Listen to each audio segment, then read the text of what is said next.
bringing the crucified and resurrected Christ into the situation. Because let me tell you, from having lived same-sex attraction firsthand and having lived gender dysphoria firsthand, I can tell you it is a hell of a heaven a lot better being in my skin now because of the gospel and because of what the Catholic Church teaches me and has taught me. And I see that to be the truth in many of the people's lives as well.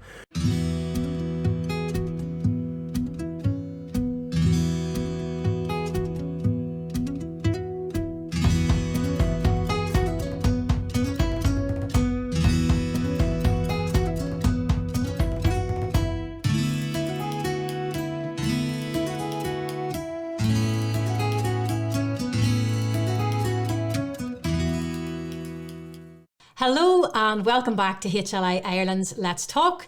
This is the weekly show that looks at all things life, faith and family through a Catholic lens. I am your host, Lisa O'Hare. As always, privileged that you've taken the time to join us. So we are on theme 3 of the year, episode 3, and this month's theme is sexual relationships, same-sex relationships and identity issues. I'm getting my head around the theme here because this is a really good one. We are going to be joined today by Patrick McCrystal and by a former gay rights activist, James Parker, so you don't want to miss this episode. We're going to be looking at particularly the whole trans phenomenon. So we've got lots of really useful insights and information for you today, so stay tuned. So I'm going to begin by welcoming back Patrick McCrystal. He's our Executive Director at HLI Ireland. Patrick, thank you so much for joining us on this episode. Yeah, thrilled to be here, Lisa. It's just great. So just to give our viewers a catch up on what we've experienced so far on this theme, we had a testimony at the beginning. I shared my own insights into this topic, and we had a very extensive treatise of church teaching with Father Chris Hayden last week. So if you haven't caught up on those episodes, you'll find them on our YouTube channel. Patrick, I'd love to hear your insights into this area. As I said, it's same-sex relationships and identity issues. I know that you are so strongly vocal on all things Catholic in Ireland today, and I'd love to hear your insights into what we've heard before and what you'd like the people of Ireland to hear. Yes, well, I can say it and I can summarize it just in a few minutes. Lisa, in essence, the beautiful message is that the Catholic Church doesn't discriminate against anyone on the face of the earth, that every man on the face of the earth, the face of the planet, is free to marry any woman on the face of the planet, provided there are no what the Church calls major impediments to block that. But that freedom exists there for every single one of us. And every single one of us is called to a chaste self-mastery, whatever our state in life is. And then finally, or a major point finally, is that the Church teaches us that beautiful act, that act of marital union, that marital act of union between husband and wife is exclusively between husband and wife and nobody else. That in God's plan, there is no, we can't even go there talking about the exercise of the beautiful marital act outside the context of marriage. It doesn't exist in God's plan. And every one of us are called to that goal, that ideal. And the thing is that you and I are nobody who's seeking to live an authentic Catholic lifestyle or indeed no Catholic. We can't discriminate against folk who would term themselves same-sex attracted or even acting out same-sex attraction, in the sense that if we're not any different than we can talk about people who are committing fornication, who are involved in adultery, who are using contraception. All those things are out of God's plan. There's no discrimination there and there's no distinction. Every one of us is called to that chaste self-mastery according to our state in life. And why are we called to a chaste self-mastery? Why? Because all of us are called to journey to heaven. Every one of us are called to that destiny of heaven with God for eternity, in eternal perfection, and where there is no pain, death, crying, or death anymore. And I want every single person to join us on that journey. Every single person, no matter who you are or what your background or what your orientation or you think your orientation is, it doesn't matter. We're all on the same journey, and that we're all seeking to help one another on the road to attain our ultimate destiny with the Lord, with God, and to fulfill his plan for each of our lives. Fantastic, Patrick. As direct as always. Now, I'm really excited to welcome our next guest onto the show, and he's going to join Patrick on the show here. He is called James Parker. James is originally from Sheffield in England, and he now lives in Australia. He is a former gay rights activist, and he heads up a peer support network called True Identity that addresses issues around sexuality, gender, and identity. James, you're so welcome to the show. Thank you very much, Lisa. Great to be with you and great to be with Patrick as well today. Well, we're really privileged to have someone like yourself, a bit of an expert here on this area. But before we hear about your apostolate, I wanted just to ask yourself how you found yourself in this position, and maybe give us a little bit of a background as to, your story to get you to this position today. Well, as you've already mentioned, I was a former gay rights activist. So I came out at the age of 17, the first guy to come out in my Catholic high school, the first guy to come out in a Catholic college in a university in London. And I threw myself into gay rights activism. And why did I do that? Is because I absolutely and utterly believed myself to have been born gay. I was 100% same-sex attracted, unquestionably. I ended up in a long-term gay relationship. And then somebody asked me an incredibly important question. And that question was this. This guy said to me at uni, he said, "Do you want more love in your life?" And I said, "Who doesn't?" And I think it's a true question for all of us. And what happens is he then began, in a sense, to walk alongside me and to help me to understand God's love for me. Now, even though I'd been to a Catholic high school and I was in a Catholic section of a university in London, I wasn't raised Catholic. So I was raised very much questioning everything Catholic. But then he began not just to open up the church's teaching to me, which I'd seen as being archaic and bigoted and just nothing to even begin to consider. But he also began to draw me not just into the teaching, but how Christ wanted to be in relationship with me. And really what happened is I began to take this journey very seriously. And I experienced a touch of God's love in my life. So much so that my boyfriend, my long-term boyfriend, wanted a slice of what I'd begun to experience. So he too became very committed to Christ. And he started going back to Mass. He was a lapsed Catholic. And then after a number of months of beginning to develop a prayer life and to begin to enter into God's word and into God's presence as well, we came to the realization that what we were doing was not in accordance with God's will. That basically our eyes had been veiled and veiled and veiled for all sorts of different reasons, far too many reasons to go into in such a short interview today. But nevertheless, that set our relationship not to continue, but actually to separate. It was from there that I ended up going into not just deepening my spiritual life, but also I began to engage on a therapeutic journey with an incredible, a Christian therapist and also with a Catholic spiritual director. And it was there that I realized that actually the goal that God had for my life was to be holy. It was nothing about homosexuality or heterosexuality, it was holiness. We mentioned already that call to be chaste, the call to live our lives within God's boundaries. And so what happened to me is I then began to go on an incredible journey of discovery. And there I was in my mid-20s, coming back with all sorts of different memories from the past. I'd been abandoned at birth, I'd been fostered, I'd been orphaned, I'd been adopted. There was some sexual abuse in my past. I'd been exposed to pornography from the age of 8 onwards. So there were many, many things in my developmental years that had seriously affected my persona, my personhood from a sexual perspective, but particularly from an identity perspective, such that by the age of 17, I'd begun to wear makeup. And I honestly and truly, even though I came out as a gay man, I believed myself to have been a woman trapped in a man's body. And by finding the right therapeutic journey and the right spiritual journey and the people to walk alongside me, what happened is I became reconciled to much of the pain of my own past and found a journey of restoration beyond that, such that my voice dropped an octave, my walk changed. And the more that I began to repair aspects of the past, the true man within me began to grow. My same-sex attraction seriously began over time to diminish. Nobody was planning that. I wasn't even seeking after it. It was just a byproduct of the great healthy situation that I found myself in, whilst also engaging with the church's teaching, with God's word, and a very deep spiritual life. And not just that, my walk changed, and I ended up then finding women attractive. I ended up getting married. I became a dad, and my life was the opposite of everything that the culture and the society were telling me it was.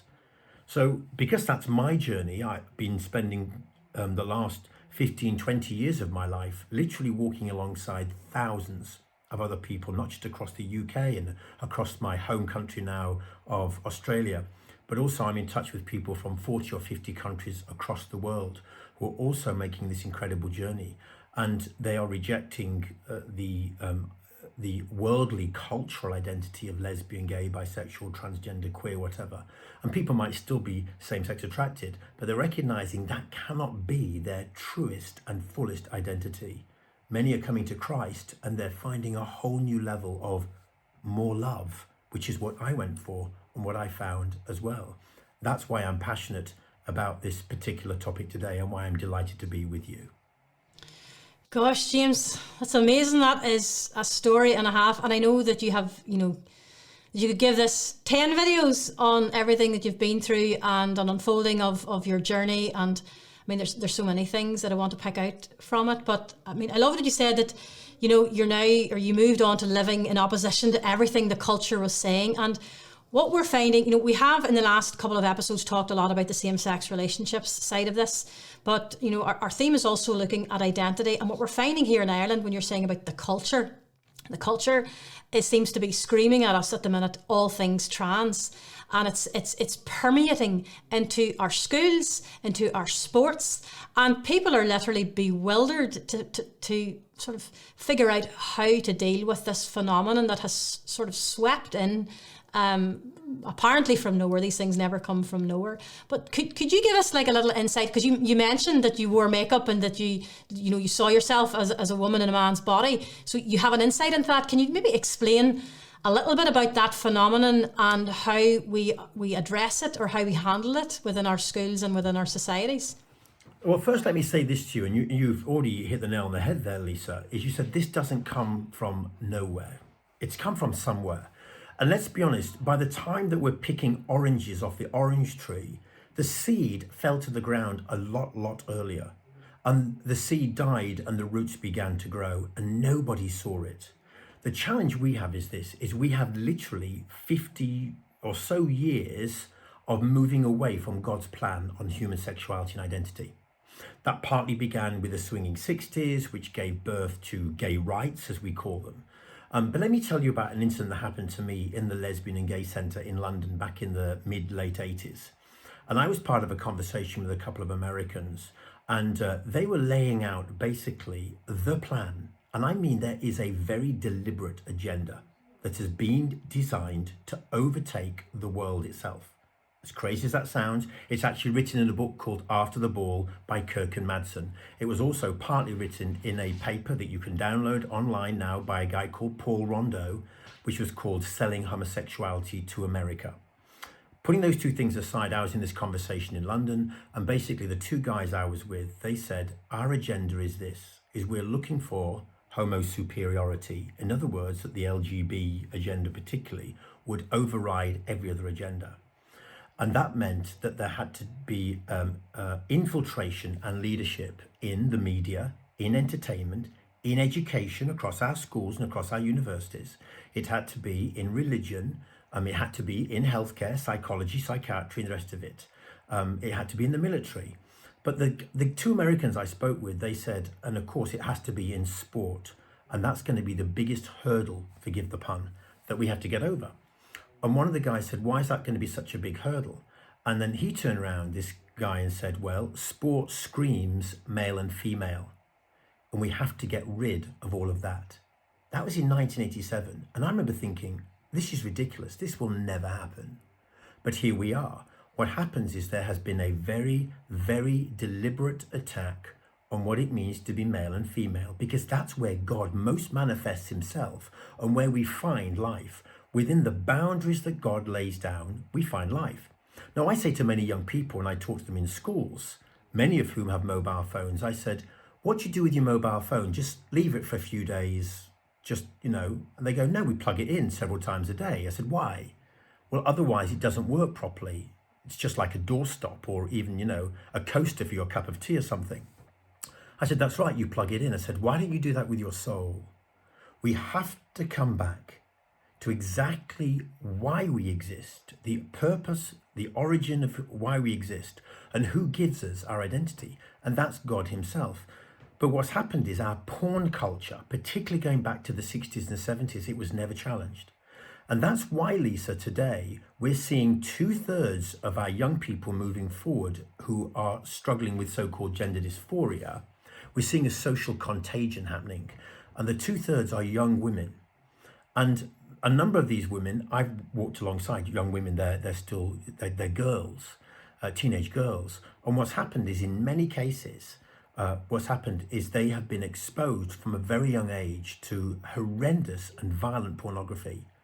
And entering into womanhood and the change of their bodies has been something challenging enough in its own right in the 21st century.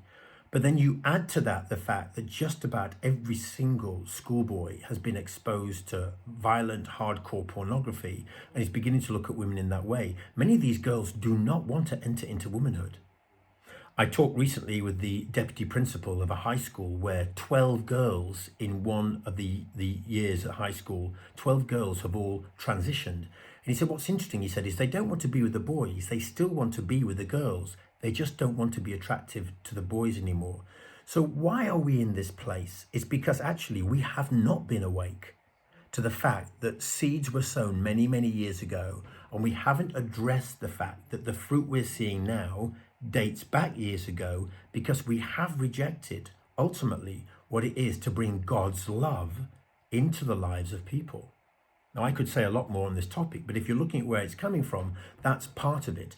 And the more that we turn around and we actually totally and utterly blur, or forgive the word, but actually bastardize what the sexual act is about and who we are sexually and biologically, when all that is attacked, then there's no wonder that we have the incredibly destructive, deathly social contagions that we have today, and that's manifest through transgenderism.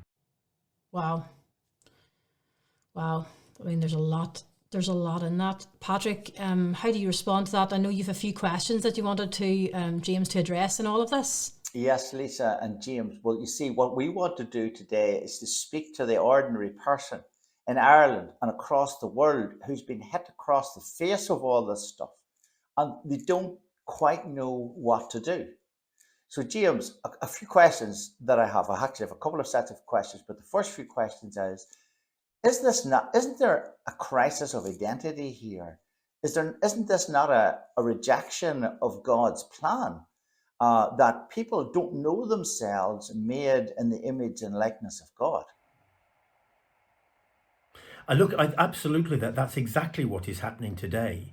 When you get, if you get rid of parents, then what happens is children, they become reckless and they have no boundaries. There's no yeses, there's no nos that help them to become formed, to become just good human beings who enjoy life. And hear that phrase, this is about enjoying life. This isn't about killjoy. This is about complete joy, as it says in John 15 of the Gospels. Jesus came to complete our joy, not to kill it. But if we reject God, then what happens is we kill our own joy and our own ability to be able to be shaped to live a life to the full. And what we're seeing, therefore, is we're seeing life stolen, basically destroyed from us and even killed. And this is what we're seeing. I mean, there is a very, very high rate of suicide among people in the whole area of transgenderism.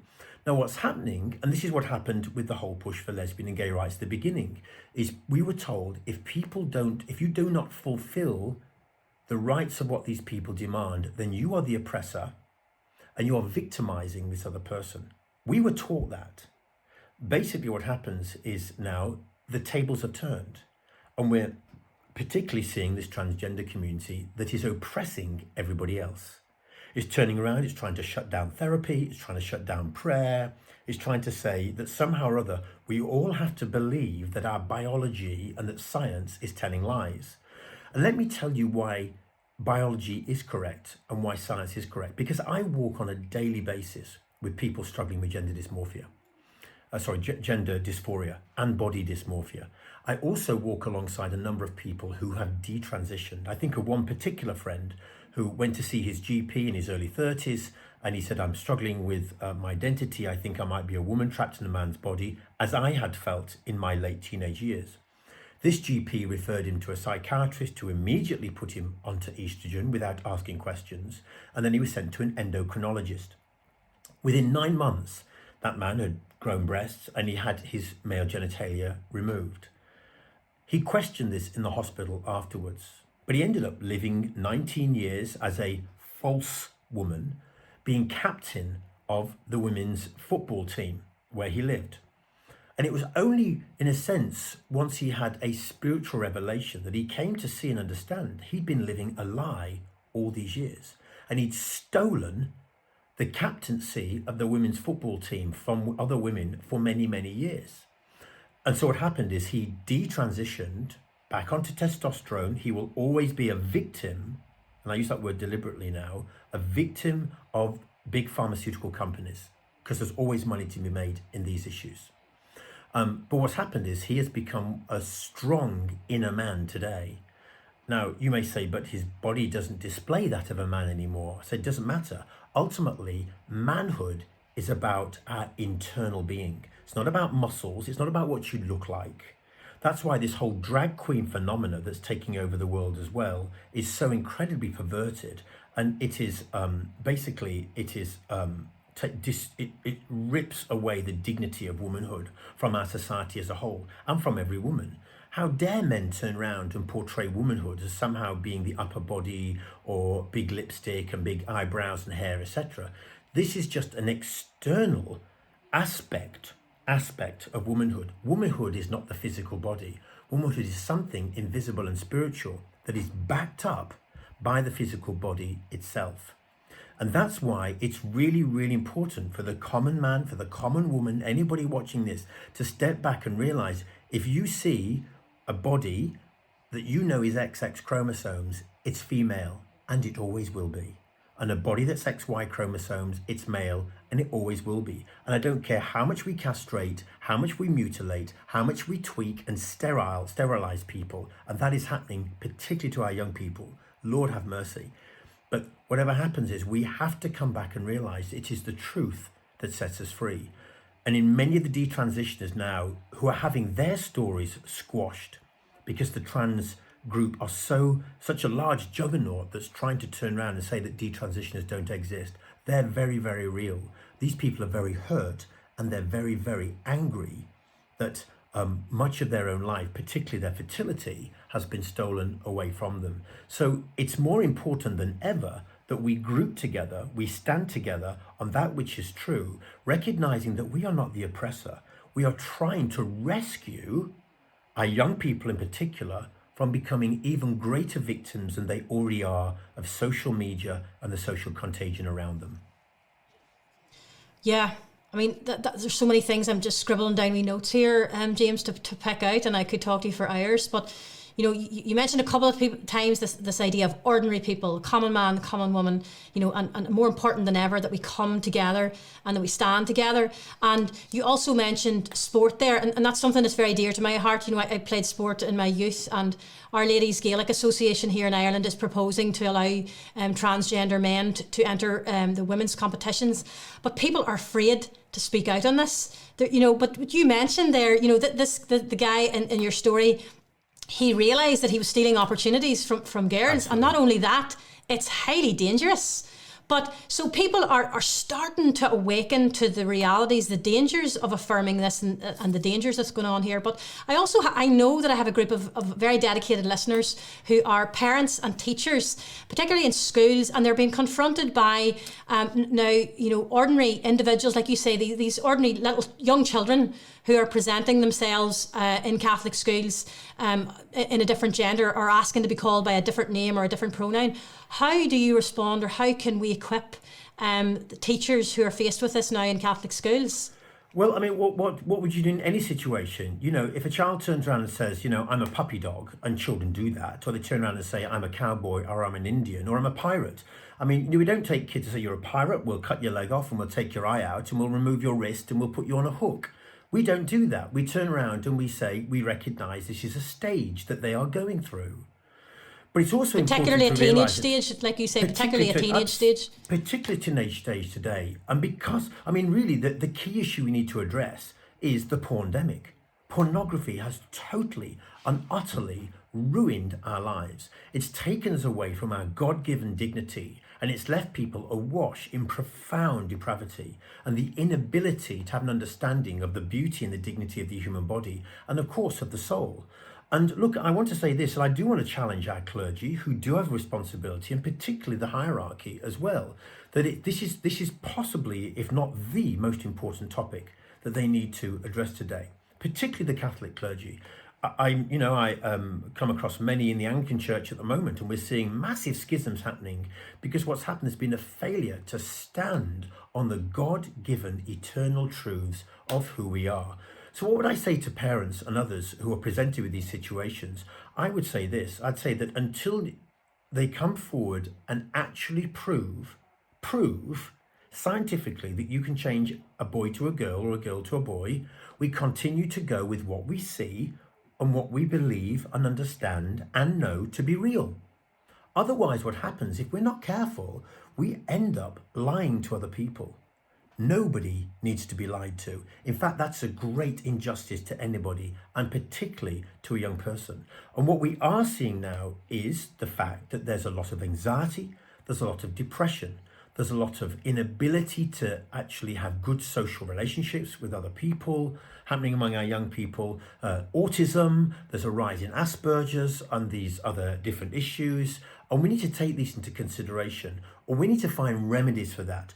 Good therapy can offer those remedies, and particularly incredibly good spiritual direction can be very, very helpful in this place. And I know that because for 20 years, I've watched people like myself as well, who've been through this journey and whose lives have just blossomed and flourished as well and borne great fruit. And so we must not ignore the fact that the church has always been given the answer by Christ in the midst of these situations. We mustn't shy away from them. In fact, more than ever, we need to persevere. We need to face, sometimes there'll be trials and sufferings and yes, even some persecution, but we do that in the name of love. And we do that with an ocean of mercy. But you cannot sacrifice young people to just an ocean of, oh, whatever you say, whatever you feel. We cannot and we must not actually diminish that which is true and what we know to be true. Yeah, like you said, we can't ignore biology and we can't ignore science and reality all in one go. That's what people are being asked to do, and we simply can't do it. Patrick, I know you have a few more questions. Would you like to I'd like to bring you in here? Yes, James, I have a few questions, and they're sort of all linked. And for example, there's about 3 or 4 of them. First of all, are we not looking at what seems to be an international juggernaut that's geared towards the utter destruction of marriage and family? Is it this, and down to a person-to-person level, isn't this not a case where we shouldn't allow ourselves, and listeners shouldn't allow ourselves to be bullied into silence by a vocal minority? And isn't it the case that the masterminds behind this, they know that it would certainly seem that this whole thing is logically absurd, but it doesn't matter. The juggernaut's not planning to stop. So is it not a case that these folk, or whoever they might be, are laughing at us all, and that this whole ideology, there's something like a nefarious ingenuity behind it that is giving them exactly what they want for the destruction of marriage and family. Look, you hit the nail on the head. Ultimately, this is about the destruction of marriage, the destruction of family. This is about the perversion of everybody. Now, what happens is this: when sin is not challenged, you end up with unbridled madness, really. And of course, what's happening is is when we do not have strong boundaries around issues to do with sex, the sexual act and sexuality within the confines and the covenant of a relationship between a man and a woman in marriage, then what happens is our culture disintegrates. These are communist goals, literally alive right in front of us. And if any of the listeners have never looked up the communist goals, I recommend you type in communist goals into the Google search, whichever search engine you want to use. There's not too many of them, but you will see it is basically about pushing for pornography, pushing for the breakdown of family, pushing for the breakdown of marriage, basically the sexualization of everybody. It's about turning kids against their parents, which is exactly what transgenderism is setting out to do. It's trying to confuse young children. If they can't get them in the libraries, public libraries from a very young age, they get them in kindergarten and every year onwards throughout our schooling years. And what happens is our government say they won't give money to schools and Catholic schools unless they turn around and follow what the government wants. And this is where the bishops and the heads of education stand up and say, sorry, no, we've been teaching reading, writing and arithmetic for years, and this is suited us perfectly well. Now, I'm not turning around and saying ignore these topics. I'm saying bring in the church's teaching, bring in the gospel, bring in the crucified and resurrected Christ into the situation. Because let me tell you, from having lived same-sex attraction firsthand and having lived gender dysphoria firsthand, I can tell you it is a hell of a heaven a lot better being in my skin now because of the gospel and because of what the Catholic Church teaches me and has taught me. And I see that to be the truth in many of the people's lives as well. So it's not just about destruction of the family and the destruction of marriage. It literally is, as you say very clearly there, Patrick, people are laughing at us. And it's really important that we take their laughter very, very seriously. Because at the moment, that juggernaut is trying to push our kids over the edge of the cliff. It's like a Pied Piper of Hamelin that's come in, and our children have literally been bewitched. And if we don't stand up now in what I call World War III, this is an invisible war, and it's for the souls and the lives of our family and for our family line. Every one of us has a family line that goes back and back and back and back and back. This is our battle today. This is our war today. We have to stand up and we have to proclaim that which is true in the face of a beast. It says in Revelation chapter 4, verse 12, it said that we overcome the devil, and this is a plan of the devil, by the blood of the Lamb and the word of people's testimony. Well, the blood of Christ has been shed. And I'm here today, not just to share some of my own testimony, but to tell you there are thousands upon thousands of other testimonies out there. Look up changedmovement.com. Look up twoprisms.com. Look up xoutloud.com. Look up sexchangeregret.com. There's a number of amazing websites with thousands of stories from across the world of people who have rejected the transgenderism. They realize their lives have been destroyed, that nobody was looking at the underlying comorbidities that were in place. And that's what my network does on a day-to-day basis. We walk alongside people, helping them to identify all these different issues that they sort of are manifesting themselves, and they're all clashing with each other, making somebody reject their true persona. And when we deal with them one by one, bit by bit, the true persona is restored. That's exactly what happened to my life. And I'm certainly not a unique person in this. There are thousands upon hundreds of thousands of people like me as well.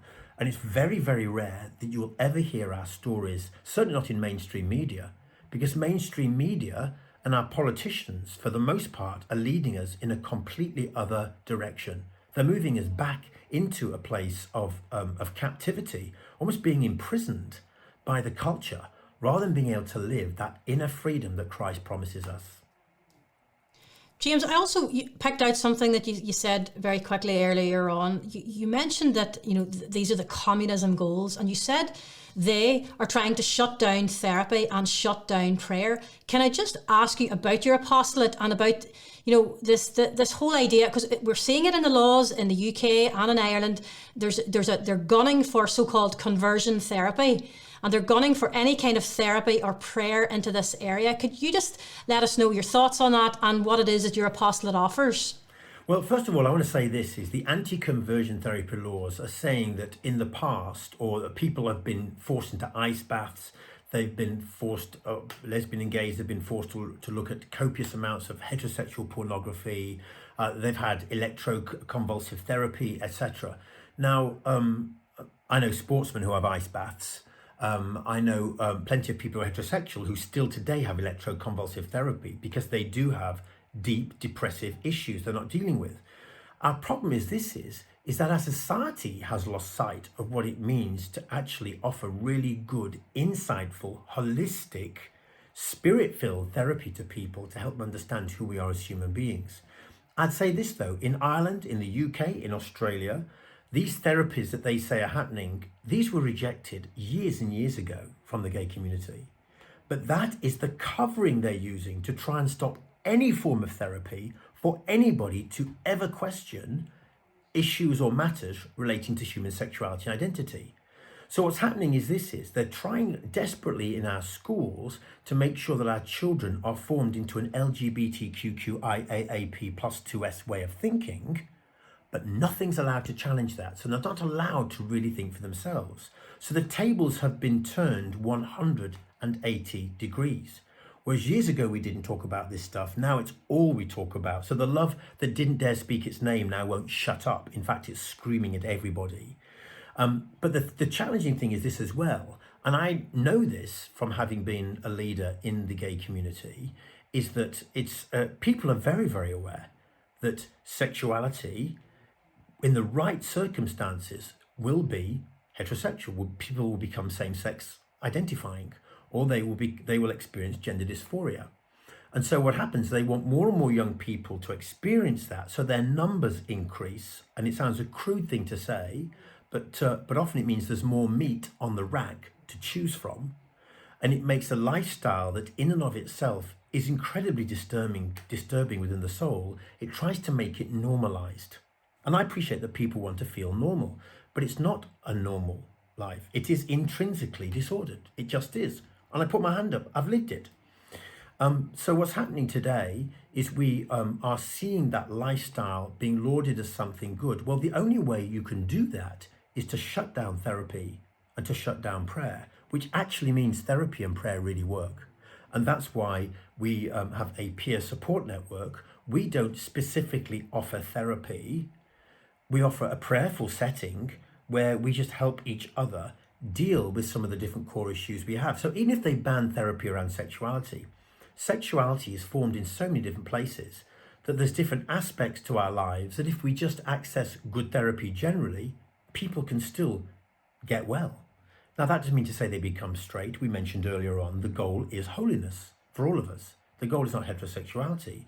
And yet there are many people with same-sex attraction who are now beginning to experience other sex attraction. There are many, many people with gender dysphoria who are finding themselves actually coming home and being really happy within their own biological skin and within their own God-given chromosomal identity. And that's really, really important. That's why we need to safeguard good therapy, or we need to safeguard good spiritual practice as well. Patrick, I want to finish because we're coming towards the end. I want to finish with a message of hope. I know you had a question about prayer into this situation. Would you like to fire it there at James? Well, yes, there's two actually. James, isn't it a case that the young people who've got caught up in this whole lifestyle really at the end of it are victims and pawns?